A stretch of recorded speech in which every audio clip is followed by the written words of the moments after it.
ဒီနုပညာရှင်တွေကိုလူတွေကအယူတွေအတုံးကျသူတွေလို့ကဲ့ရဲ့ပြီးကြွခံခဲ့ကြတယ်သူတို့ဟာကျွန်တော်တို့ကိုအလှပဆုံးတန်ဖိုးအရှိဆုံးနုပညာတွေပြီးခဲ့ကြပေမဲ့သူတို့ကိုယ်တိုင်ကတော့အမောင်တို့ခန့်ကျင်းလို့တဲ့မှာပဲနေခဲ့ကြပါတယ်သူတို့ရဲ့လက်ရတွေဟာအခုချိန်မှာဒေါ်လာ300ချီတန်နေပေမဲ့သူတို့အသက်ရှင်နေစဉ်တုန်းကတော့ပေါင်မုတ်လေးသူတို့စားဖို့တောင်ရုန်းကန်ခဲ့ရပါတယ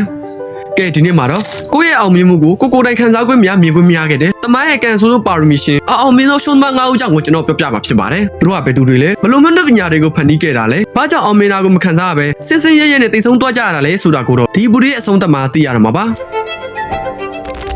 ဒီဝမ်းနဲ့ဝေယအကြောင်းကိုအမှန်တရားအတွက်လင်းမဲ့သွားခဲ့ရတဲ့ဂယ်လီယိုနဲ့စပါလိမ့်မယ်။ဂယ်လီယိုဟာနက္ခတ္တဗေဒပညာရှင်တယောက်အနေနဲ့ကမ္ဘာကြီးကနေကိုပတ်နေတာဆိုတဲ့အမှန်တရားကိုပြောပြခဲ့သူပါ။ဒါပေမဲ့အဲ့ဒီခက်ခက်အာနာပိုင်တွေကသူ့ကိုအလင်းညာပြောသူမဖြစ်နိုင်တာတွေပြောတဲ့သူဆိုပြီးမိစ္ဆာလို့ဆွဆွဲပြီးအိမ်ကျဲကျုံနဲ့တသက်ကြုံရှာတာခဲ့ပါတယ်။ဂယ်လီလီယိုဟာဘဝရဲ့နောက်ဆုံးရှင်းတဲ့တာလုံးကိုအကျဉ်းသားတယောက်လိုဖြတ်တန်းခဲ့ရပြီးနောက်ဆုံးမှာစိတ်တိကက်ကမျက်စိပါကွယ်သွားခဲ့ရပါတယ်။သူဟာအမောင်တို့ထဲမှာကြီးကြီးကျယ်စွာတိတ်ဆုံးသွားခဲ့ပေမဲ့သူ့ကြောင့်လူသားတွေလားပေါ်ကိုရှင်းရှာနိုင်ခဲ့တာကိုသူကလုံးဝသိခွင့်မရခဲ့ရှာပါဘူး။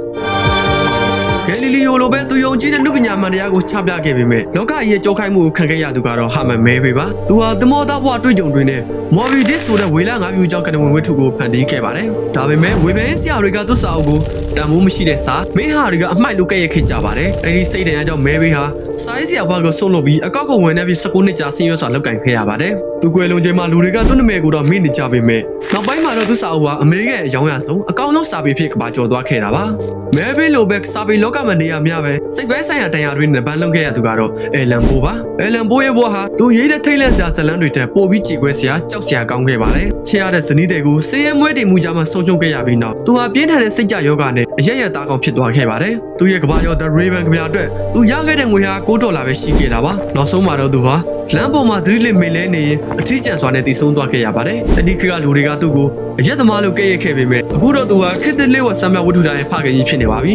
အဲလန်ဘိုကသူ့လက်ရာတွေကိုလူသိစီခြင်းခဲ့ပေမဲ့ကဖ်ကာကတော့သူ့ကိုယ်သူလုံးဝယုံကြည်မှုရှိခဲ့သူပါသူဟာအာမခံကုမ္ပဏီဝန်ထမ်းဖြစ်လုပ်ကိုင်ရင်ညဘက်မှာစာတွေရေးခဲ့ပေမဲ့သူ့စာမှုတွေကိုအသုံးချဘူးလို့သူကိုယ်တိုင်ယူဆခဲ့တာပါကဖ်ကာဟာလူမှုရေးကြောက်ယောဂနဲ့စိတ်ပိုင်းဆိုင်ရာပျက်စီးနေခဲ့သူဖြစ်လို့သူ့ရဲ့စာမှုတွေကိုသူ့သိရင်အကုန်မီးရှို့ပါလို့သူ့တငယ်ချင်းကိုမှားကြားခဲ့တာပါဒါပေမဲ့အဲ့ဒီစာမှုတွေမီးမလောင်ခဲ့လို့သာ The Metamorphosis လိုမျိုးကဘာကျော်လက်ရာတွေကျန်ရစ်ခဲ့တာပါသူဟာ TV ယောဂနဲ့စိတ်ရဲစွာတိတ်ဆုံးသွားခဲ့ခြင်းမှာသူ့စာအုပ်တွေက20ရာစုရဲ့ကျောင်းအကောင်ဆုံးဩဇာရှိဆုံးဖြစ်လာမယ်ဆိုတာကိုသူလုံးဝမသိခဲ့ရပါဘူးအခုချိန်တဲ့သူတွေထဲမှာရောကကာကိုဘယ်လိုထင်လဲသူ့ရဲ့ဘဝကပိုဆိုးတယ်လို့မထင်ဘူးလားနောက်ဆုံးတစ်ယောက်ကတော့အထီးကျန်ကြီးရဲ့ပြောက်ဖြစ်တဲ့ Vincent van Gogh ပါ။ Van Gogh ဟာသူကြီးဆွဲတဲ့တနက်10နှစ်တွင်မှာပကြီးကားပေါင်း2100ကျော်ကိုရေးဆွဲနိုင်ခဲ့တဲ့အရှားပါဆုံးပကြီးဆရာတူလေးဖြစ်ပါတယ်။သူဟာစုပ်တန်တစ်ချောင်းနဲ့ကဘာကြီးကိုရောင်းချခဲ့ပေမဲ့သူ့ဘဝမှာတော့ပကြီးကားတစ်ချက်တည်းသာရောင်းခဲ့ရသူပါ။သူဟာပြင်းထန်တဲ့စိတ်ဝေဒနာတွေကြောင့်ကိုယ့်နေရာကိုဖျက်ပစ်ခဲ့တဲ့အထိပျက်စီးနေခဲ့ပေမဲ့အဲ့ဒီမှောင်မိုက်နေတဲ့ကြားကနေပဲကဘာကျော် The Starry Night လိုမျိုးတောက်ပတဲ့ပကြီးကားတွေကိုဖန်တီးခဲ့တာပါ။နောက်ဆုံးမှာတော့ Van Gogh ဟာဝမ်းနည်းမှုတွေကထာဝရပါလို့ပြောပြီ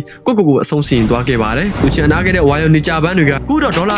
140ကျော်တန်နေပြီဆိုတာကိုတော့သူကလုံးဝမသိလိုက်ရရှာပါဘူးအခုချိန်မှာကျွန်တော်တို့ကပါရီရှင်လို့ဝိုင်းခေါ်နေကြတဲ့ဒီလူ9ယောက်စလုံးဟာသူတို့အသက်ရှင်နေစဉ်မှာတော့တယောက်တည်းထိကျန်ပြီးဆင်းရဲဒုက္ခတွေနဲ့ပဲတည်ဆုံးသွားခဲ့ရတာပါသူတို့ရဲ့လက်ရာတွေကဒေါ်လာ300ချီတန်လာမဲ့ချိန်မှာသူတို့ကတော့လူလောကကြီးမှာမရှိတော့ပါဘူးသူတို့ရဲ့အောင်မြင်မှုကိုသူတို့ကိုယ်တိုင်ဖတ်ခွင့်မြင်ခွင့်များခဲ့တာဟာတကယ်ကိုနှမျိုးကိုကောင်းတဲ့သမိုင်းရဲ့အမှားတစ်ခုပါလူတယောက်လူပညာသူ့ရဲ့တန်ဖိုးကိုသူရှိနေတော့မှပဲသိမြတ်ဖြစ်ဖို့ကဘာကြီးကဘာလို့အမြဲတမ်းနောက်ကျနေရတာလဲအခုကြည့်နေတဲ့သူတွေထဲမှာရောဒီပါရီရှင်9ယောက်ထက်ကဘသူရဲ့ဘဝကပိုပြီးကြည်ခွဲစရာအကောင်းဆုံးလို့ထင်လဲကွန်မန့်မှာရေးခဲ့ပေးပါဦးဒါနဲ့ဒီလိုမျိုးဘူးဒရရတဲ့ဗီဒီယိုတွေထည့်ကြည့်ကြရင်တော့ကျွန်တော် channel လေးကို follow ထားဖို့မမေ့ခဲ့ပါနဲ့နော်ကျွန်တော်ကတော့ Sika Quest ကကြော်တက်အောင်ပါနောက်ဗီဒီယိုမှာပြန်လည်ဆုံတွေ့ကြပါမယ်ခင်ဗျာ